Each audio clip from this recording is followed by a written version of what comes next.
passando para os aneurismas. Então, como eu comentei, aneurisma, né, qual que é o achado principal de imagem?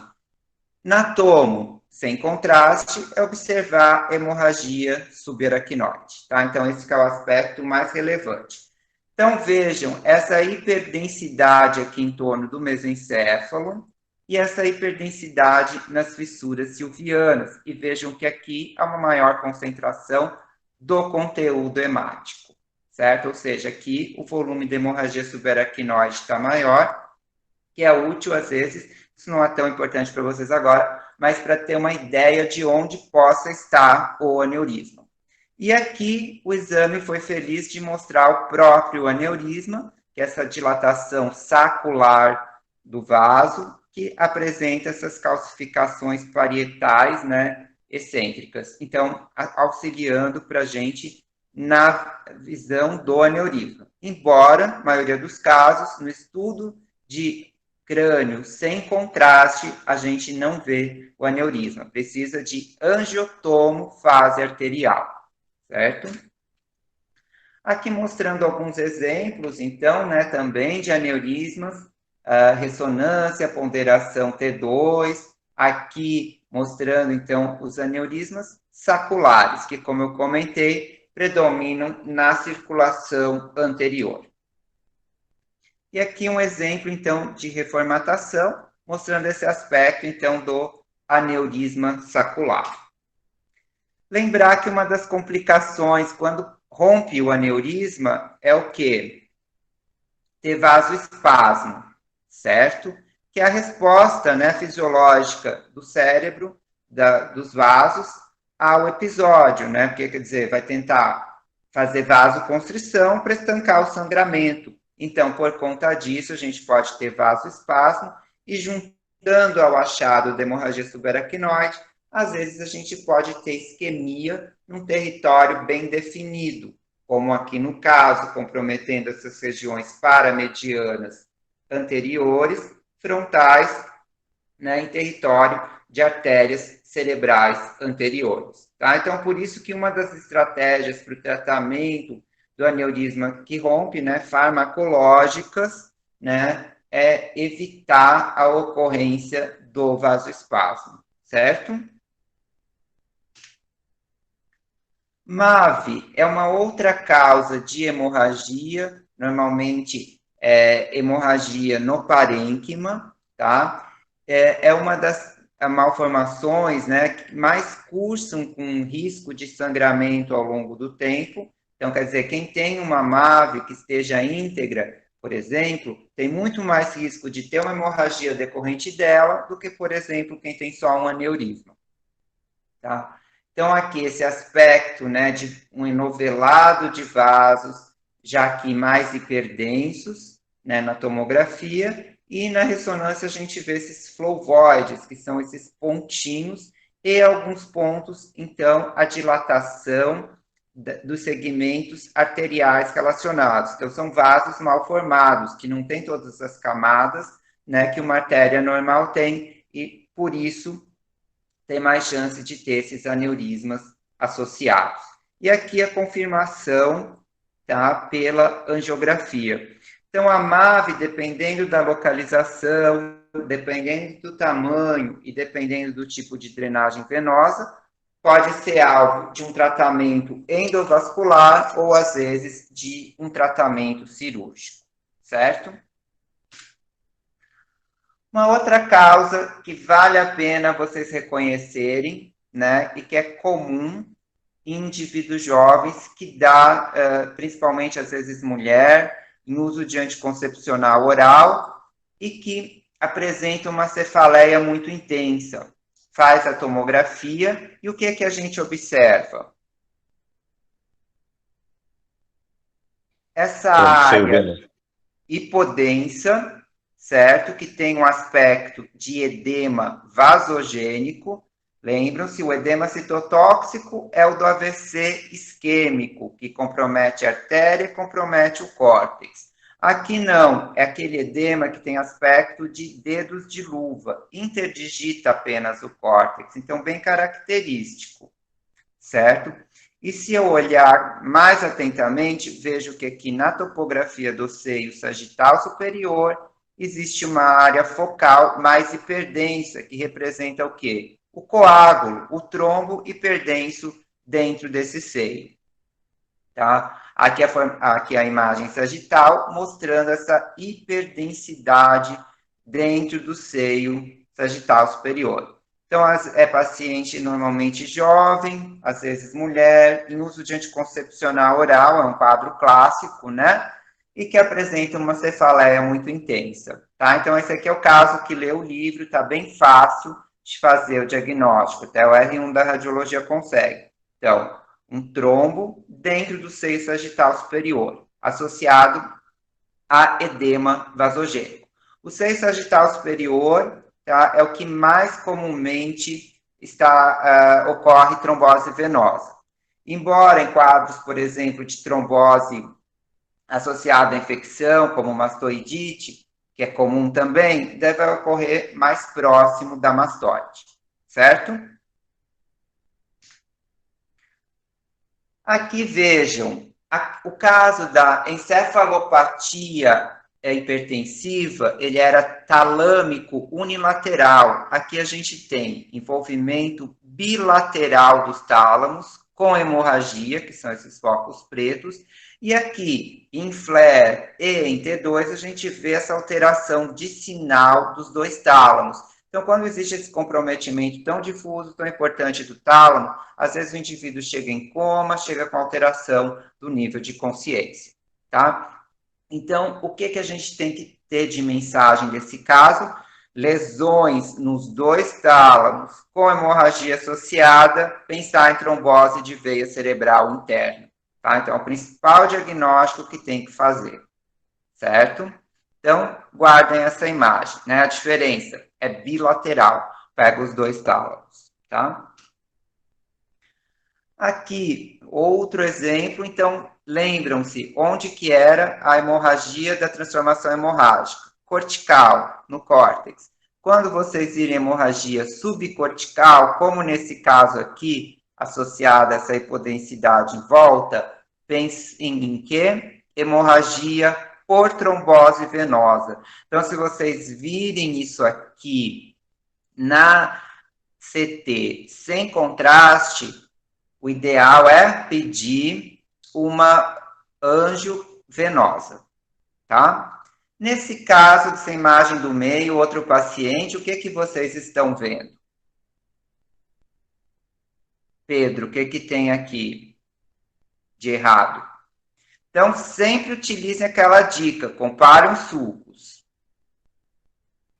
Professor, parece que os sulcos de um lado estão preenchidos, assim, né? Desse lado. E estão preenchidos de que cor?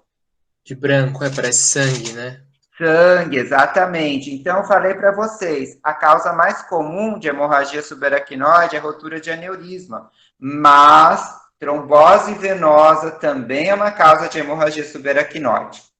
E aqui, um estudo contrastado confirmou. Então, a gente vê um sinal radiológico que é essa falha de enchimento. Estão vendo essa bolinha escura que não opacificou pelo meio de contraste?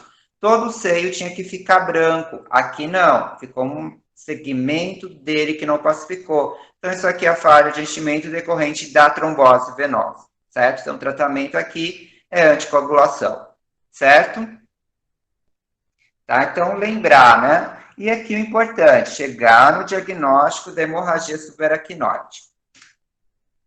Lembrar que algumas hemorragias cerebrais podem ser, entre aspas, espontâneas, né? Então, por exemplo, se o indivíduo tem algum distúrbio da coagulação, o paciente hematológico, plaquetopênico severo, tem risco dessas hemorragias cerebrais espontâneas, tá? Aqui, mostrando para vocês uma trombose venosa, trombose de seio sigmoide, novamente, essas falhas de enchimento. Quando vocês virem trombose nessa topografia tão adjacente aqui, que osso é esse? Temporal, a mastoide. Então, quando vocês virem isso, Vejam se não foi um indivíduo com mastoidite que teve trombose venosa associada, e aqui no caso a gente vê até essa lesão com realce anelar, um realce periférico pelo meio de contraste, também localizado aqui próximo ao seio, que é um abscesso cerebral por essa mastoidite, né, maltratada, certo? Então, uma complicação muito comum, a gente pode ver alguns casos desses em pediatria. Bom, esse é um caso bastante importante, um diagnóstico muito importante também para vocês saberem fazer. Então, o que a gente está vendo aqui? CT sem contraste e CT com contraste. Então, como que é o aspecto normal do espaço subaracnoide, né? Então, o que ele tem que ter? Líquor, vejam, o líquor, como eu comentei com vocês no primeiro slide, ele é preto, né? E aqui, se a gente voltar, a gente observa que todo o espaço subaracnoide ele está preenchido por um conteúdo mais denso, não tão denso quanto o sangue. Essas cisternas que envolvem a região da base do crânio são as cisternas da base. Então, quando a gente observa que existe um conteúdo que tem esse realce intenso pelo meio de contraste, qual que é a principal possibilidade para a gente? Pensar em um processo inflamatório das leptomeninges da base, tá? Então, lembrar que em contexto de imunossupressão, tanto por medicação, né, dos pacientes transplantados, os pacientes com doenças imunomediadas graves, nas artrites reumatoides graves, né, nas escleroses múltiplas em uso, por exemplo, de anticorpo monoclonal. Então, são indivíduos que têm bastante suscetibilidade a ter esses quadros. Tá? No nosso meio, meningite que envolve as cisternas da base, pensar em primeiro lugar como diagnóstico meningite por tuberculose. Então, é um líquor que vai ser como? Com predomínio linfomono, com aumento de ADA maior do que 9, né? Como vocês lembram, ADA maior do que 9, ela tem bastante especificidade para o diagnóstico de neurotuberculose. Claro que outras meningites bacterianas, por exemplo, também podem envolver as cisternas da base. Porém, na meningite bacteriana piogênica, né, o clássico é envolver principalmente as meninges da convexidade e menos as da base. Então, quando vocês virem esse padrão de imagem com obliteração das cisternas da base e realce difuso pelo meio de contraste das leptomeninges, primeiro diagnóstico a pensar em tuberculose. E se o paciente não tem uma imunossupressão conhecida, investigar sorologia de HIV, tá? Que é uma das principais, se não a principal meningite no indivíduo SIDA. Bom, aqui já mostrei. Então, lembrar que a leptomeningite tuberculosa, ela costuma cursar, então, com esse realce, né? Então, em volta das cisternas da base, que ali eu mostrei um caso bem exuberante para vocês. Aqui um caso mais focal, em torno aqui da artéria cerebral média, certo? Então, esse realce, após o contraste, cursa com hidrocefalia e pode ter infarto em território de artéria lentículo estriada, que a gente vai observar como pequenos infartos nos núcleos da base. Tá? Às vezes, em fase aguda, podem estar realçando e podem ter restrição à difusão. Claro que para ver todos esses achados, inclusive o realce leptomeníngeo, a ressonância é bastante superior, né, em relação à tomografia. Então, aqui mostrando um paciente que tinha leptomeningite, notem esse realce aqui, e também a formação de nódulos cerebrais, nódulos parenquimatosos, que são os tuberculomas. Tá? Os tuberculomas, às vezes a gente pode ver nas tuberculoses de criança, na evolução da tuberculose primária na infância, pode às vezes, observar esses nódulos, que são os tuberculomas no parênquima cerebral, certo?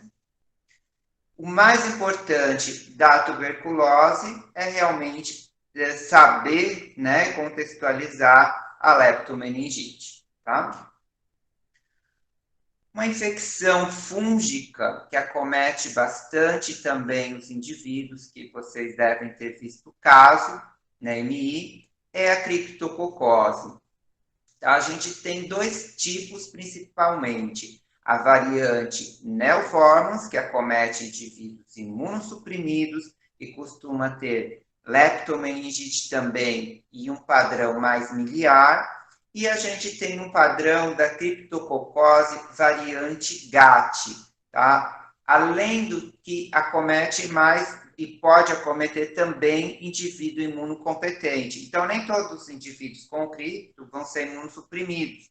Lembrar da variante GAT, que acomete, né, mais os indivíduos imunocompetentes. Tá? Existem formas diferentes, então como que se adquire a variante GAT? Através da inalação dos esporos do fungo por folhas secas, em florestas, em determinadas florestas onde tem o fungo. E o neoformas é aquilo que vocês lembram lá do segundo ano, né, da microimuno, que é pela inalação dos esporos a partir de fezes de pombo. Tá? Então, a neoformas do imunossuprimido pode dar, então, esse padrão de meningite, realce de leptomeninges, né? E hidrocefalia também é um quadro que a gente pode observar. E tem um padrão que, às vezes, a gente tem a GAT, que é mais imunocompetente. Então, o padrão da GAT, o principal que se vê é essa dilatação dos espaços perivasculares. Então, são bolhas que são espaços distendidos pelo material mucoide do fungo. Tá? Então, esse aspecto, vejam, de lesões bolhosas, meio insuflativas, que às vezes tem realce em sua periferia pelo meio de contraste. Então, vejam, são lesões múltiplas. Tá? Como se fossem cachos de uva, entre aspas. Depois eu vou usar novamente esse termo. Então, pensar na possibilidade de criptococose. Tá? A investigação do líquor é bastante importante, tinta nanquim, tinta da China, e lembrar que quando a suspeita é de criptococose, quando for coletar um líquor, é ideal medir a pressão de abertura, porque classicamente a criptococose se associa, né, a um aumento da pressão intracraniana, certo? Então, assim, classicamente, né? E aqui mostrando a ressonância. Então, vejam, várias bolhas, tá? Um aspecto multicístico nos núcleos da base. Então, vocês virem um exame desse, uma ressonância com várias bolhas, né, nos núcleos da base, tálamo, a principal hipótese, sendo bilaterais, é pensar em neurocriptococose, certo? Então, aqui, nada mais é do que o material mucopolissacáride do fungo preenchendo os espaços perivasculares.